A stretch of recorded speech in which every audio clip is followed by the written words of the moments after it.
Hello guys, welcome to my channel. তো আজকে আমরা কথা বলবো হচ্ছে আলাপের ট্রেলার আর পাবলিক টিজার নিয়ে। এবার যদি বলি, আজকে অন্যান্য ইন্ডাস্ট্রি যখন বিভিন্ন ধরনের সিনেমা করছে, তারা তো কমার্শিয়াল করছে, অ্যাকশন থ্রিলার করছে, দেন ড্রামা, ফ্যামিলি ড্রামা, সব ধরনের সিনেমা সেখানকার লোকেরা দেখে, তাই জন্য সেখানকার সিনেমা চলে, সেখানকার লোকেদের সিনেমা দেখতে যায়। আমাদের বাংলা ইন্ডাস্ট্রির ক্ষেত্রে কী হয় যে একটা মির্জা আসার পর শুধু ফ্যামিলি ড্রামাই আসে। এখন জানি না খাদান আস্তে আস্তে কতগুলো ফ্যামিলি ড্রামা আসবে বা ড্রামা এই টাইপের সিনেমাগুলো আসবে।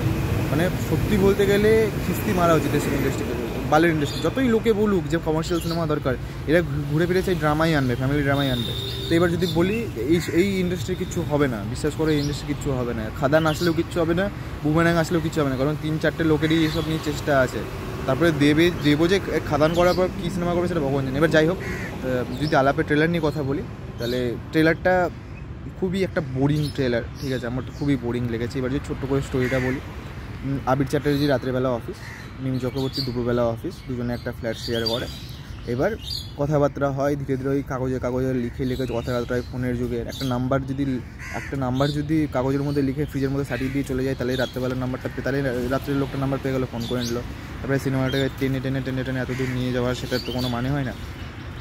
সত্যি বলতে গেলে এই ট্রেলারটা আমার ক্ষেত্রে একদমই ওয়ার্ক করেনি, ঠিক আছে, আমার ক্ষেত্রে একদমই ওয়ার্ক করেনি। সেই একই রকমের কাজ, সেই একই ধরনের বোরিং একটা কাজ, ঠিক আছে, কিচ্ছু বলার নেই, এদের কিচ্ছু বলার নেই। আমার ক্ষেত্রে ট্রেলারটা একদম জাস্ট 1%ও ওয়ার্ক করেনি, আমার জঘন্য লেগেছে ট্রেলারটা, ঠিক আছে।